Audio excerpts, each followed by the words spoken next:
been almost a year since I last did a build-up series for a movie coming out, and with Spider-Man Homecoming premiering in about a month, I think now's a good time to do another build-up series once again. So to lead up towards Spider-Man Homecoming, I'm going to talk about the 5 Spider-Man live-action movies that we have gotten so far. And it's going to start out with the live-action Spider-Man movie in 2002 that started it all, essentially. So in this movie and the next 2 Spider-Man movies to follow, Peter Parker, aka Spider-Man, is played by Tobey Maguire. You see that Peter Parker, he has kind of a shitty life. I mean, he's a really smart kid, total nerd, but it's things like that that make him a clear target for bullying and social outcasts. It's primarily Flash Thompson that picks on him. I mean, really, his only friend is Harry Osborn, and he is madly in love with Mary Jane Watson, who he's been in love with since he was a little kid. Now, getting right into Tobey Maguire in this movie, I absolutely love him as Peter Parker. I mean, you can tell right out the gate that he is really smart, but you can also tell that he's really socially awkward and timid, you know, doesn't really know how to talk to people, really doesn't know how to talk to Mary Jane. And I do really like seeing that because that is who Peter Parker is. And then one day when he and his class take a field trip to this genetics laboratory where they show that they're doing some experimentation on spiders,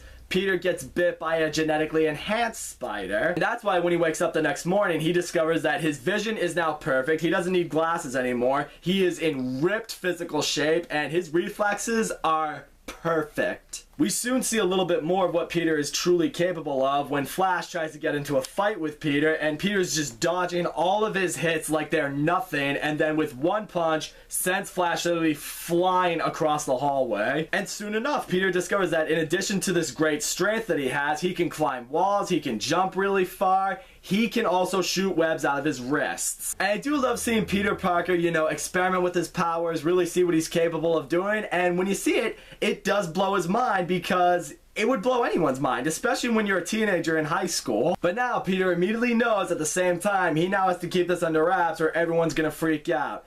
He particularly doesn't want his Uncle Ben and Aunt May finding out. What I do love seeing with Uncle Ben and Aunt May is just how they're struggling and trying to figure out what is going on with Peter. They don't know if it's just, you know, teenage boy problems or if it's hormones or just what is it exactly that's going on with him. But it's Uncle Ben in particular who really does start to notice the changes in Peter's life. But one of the areas that I really do love seeing with Peter is once he has discovered his powers, he does begin to get a little more confident, especially when you see how he now talks to Mary Jane. Throughout this movie, you can see him slowly but surely become more comfortable with her, you know, more confident in who he is. He's able to hold a conversation with her a little bit more. I mean, you ask any guy in high school what the biggest fear they had was, it was talking to the girl that they liked. And it's throughout this movie when you really see him build those conversations and have those just sweet, nice, romantic little moments with Mary Jane, you really do see his character growing. Unfortunately, he can't tell her he now has these spider abilities. He's gonna have to find another way to impress her. So he thinks to himself, hey, I can enter this amateur wrestling match, win $3,000, use that money to buy a car, and impress her that way. You know, like any other teenage guy would try. Buying a car to impress a girl, not entering in a crazy wrestling match. I don't know, some guys have probably tried that anyway. So Peter enters this wrestling match. He's going up against this guy named Bonesaw, who's just this crazy, insane wrestler who's basically just fucking everyone up that faces him. So Peter enters the ring with this guy as Spider-Man, and here is where we really truly see how Tobey Maguire acts as Spider-Man. And you'll notice earlier in my video when I said that Tobey Maguire plays a great Peter Parker, I do believe that. When it comes to playing Spider-Man, I think he does a good but not great job. And the reason I say that is because Spider-Man in the comics is one of the funniest superheroes there is. I mean, in my opinion, it's Wolverine, Spider-Man, and Deadpool. They are Marvel's 3 funniest superheroes. And it is here in the wrestling match, you do see him toying with Bonesaw a little bit. There's that moment where, you know, he's just up on the cage and he's like, yeah, I'm staying away from you. That's a cute little outfit. Did your husband get it for you? And that moment was really funny. It did make me laugh when I first saw it for the first time when I was like 8. But having watched this movie the other night, something dawned on me.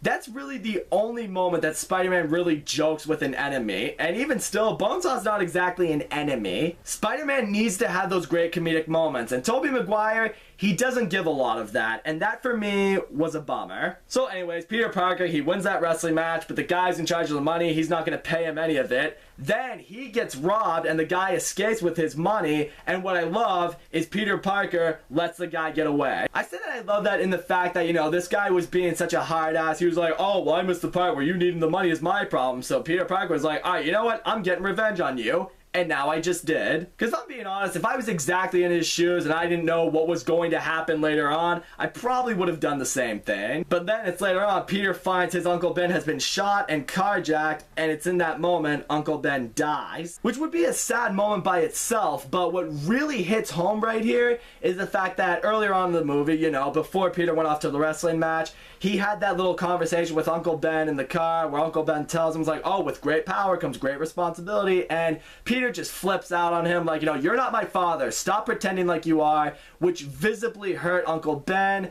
And you just see in this moment, Peter feels terrible because now he doesn't even get the chance to tell his Uncle Ben that he's sorry for what he said. But now in that moment, Peter, of course, is going after this carjacker like there is no tomorrow. He eventually tracks into this abandoned warehouse, and it's here where he gets taken back and he discovers that the guy who supposedly shot Uncle Ben was the guy who robbed the wrestling match. Eventually, though, Peter just breaks the guy's arm. The guy ends up just falling out of the warehouse and dies, but it's in that moment it really hits home with Peter because now he feels very responsible for his Uncle Ben's death. But it is now also right here that Peter really begins to discover that he really should start using his powers to fight crime, to stop these bad guys. And speaking of bad guys, let me finally touch on the villain of this movie, Norman Osborn. He's played by Willem Dafoe, he's Harry's father, and he is the head of Oscorp. And what is very interesting with Norman is for a while throughout this movie, you really see that he does take a liking towards Peter because Peter's really smart and he just admires the genius that is in Peter. And what I like seeing that is you do see that Harry is feeling a little envious of Peter in that sense because Harry has seen himself as a disappointment to his father, you know,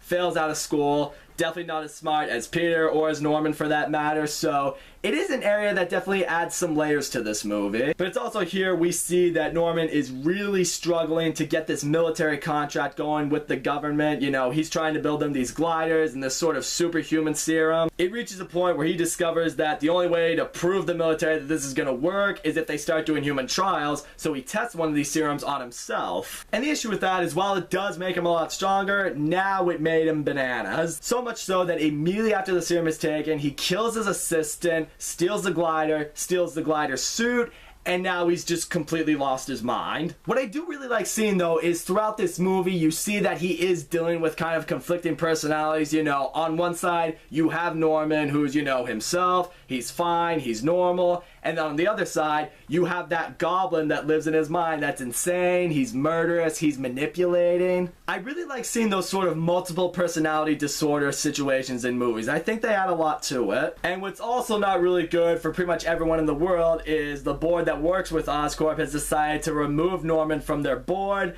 which, you know, has kind of really pissed him off. But I'll touch more on that a little later. Getting back to Peter, he has now graduated high school. He and Harry are now living together in the city, and Peter has just gotten a job as a photographer for the Daily Bugle. And here's where we're introduced to arguably my favorite character in the Sam Raimi Spider-Man trilogy, J. Jonah Jameson, played by J.K. Simmons. This dude is just awesome. I mean, he is an asshole, he's a douchebag, he's funny as hell, he's so sarcastic, he does not give a shit, he just wants headlines in his paper. And what's awesome is he's one of those people that just does not believe that Spider-Man is a hero, believes he's a criminal, believes there's a reason he wears a mask. And this guy, I'm telling you, he delivers some of the best one-liners I have ever heard. Spider-Man doesn't want to be famous? I'll make him infamous. We can get a picture of Julia Roberts on a phone, we can't get a picture of this weirdo? Crap, mega crap. I'll give you $300 for him. It's just a few lines that actually had me near pissing myself. It's pretty awesome. But now we get to the first big conflict in this movie between Spider-Man and the Green Goblin. There's this big fair going on in New York City. Peter's just out taking pictures of a potential Spider-Man sighting because, you know, you never know when he'll need a little extra money. But it's also here where Harry's intending to introduce Mary Jane to his father Norman because he and Mary Jane are now a couple. Which really pissed me off because it had me sitting there looking at Harry like, dude, come on.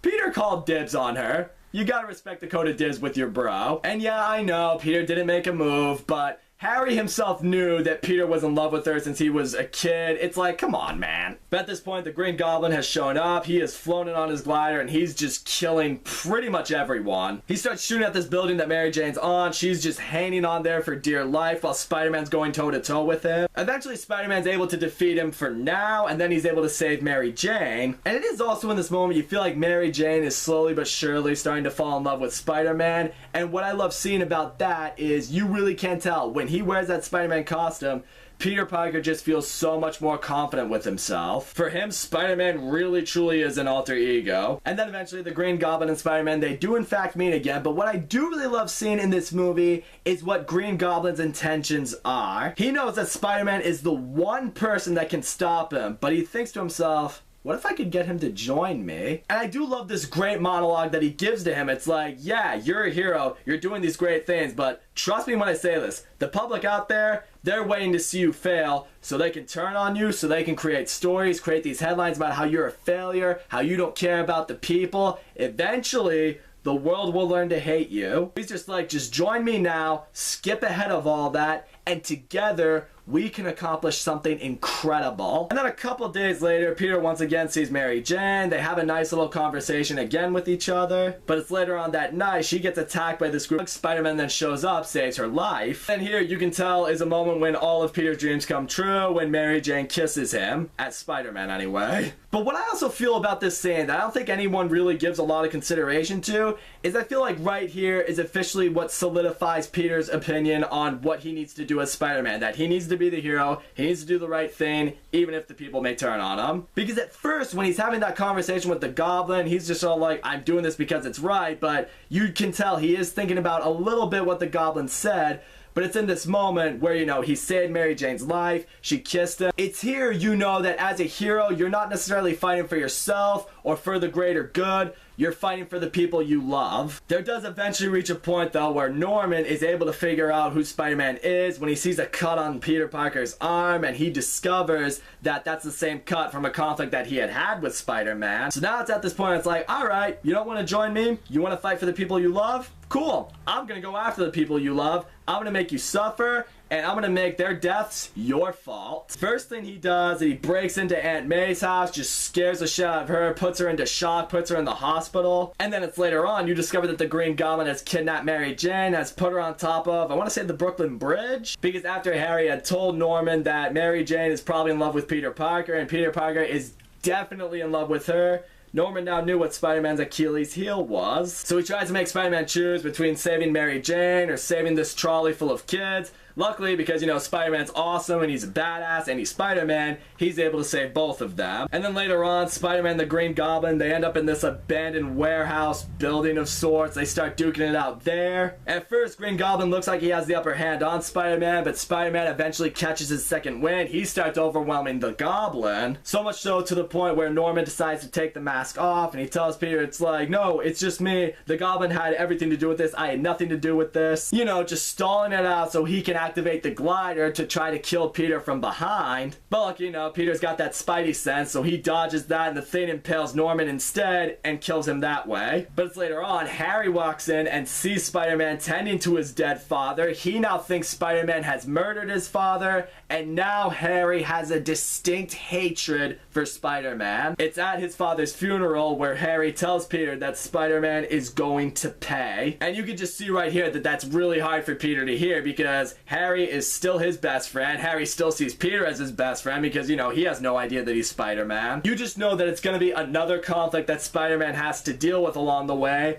and it just adds so much more to it. But then it's later on, Peter gets hit with probably the shittiest conflict he could have. Mary Jane comes up to Peter, she tells him that she loves him, she kisses him, but it's in this moment, Peter thinks to himself, I can't be with Mary Jane. He tells, like, I can be there for you, I will always help you, but I can only do it as your friend. Because after what just happened, after the Green Goblin discovered that Spider-Man loved Mary Jane, you know, he was ready to kill her. And Peter knows that as long as he loves Mary Jane, as long as he wants to be with Mary Jane, and his enemies ever find out about it, her life is in danger. Sometimes the heroes have to make those tough calls, and he does that here. So all in all, I gotta say, Spider-Man is a great movie. Like I said, I love Tobey Maguire as Peter Parker, and I do think he does a good job as Spider-Man. I think Kirsten Dunst does a great job as Mary Jane. I think James Franco does a good job as Harry, which I will touch more on later on in these later movies. Willem Dafoe, I thought, was a great villain. I really loved the way he played the Green Goblin. He just did such a great job as playing an insane, psychopathic villain like you need the Goblin to be. I love J.K. Simmons' is J. Jonah Jameson. Again, probably my favorite character in this whole trilogy. The action scenes when they happen are great. I love seeing Spider-Man discover his powers more and more throughout the movie. Again, some of my flaws are, one, Spider-Man's just not as humorous as I think he should be, and two, I gotta say this, watching it again, some of the visual effects in this movie are very clearly dated. Countless moments you see Spider-Man swinging throughout the city, I'm just like, you're totally on a green screen right now. I mean, granted, the movie came out in 2002, so the visual effects back then I'm sure were awesome, but, you know, now it's, 15 years later, and you're just like, yeah, these are clearly dated. But in the end, this is a great Spider-Man movie, it's a great superhero movie, and it's definitely one that I will always enjoy watching. So that's all I gotta say, guys. Thank you so much for watching my video. Don't forget to leave a comment, like, subscribe, and I will see you all next time.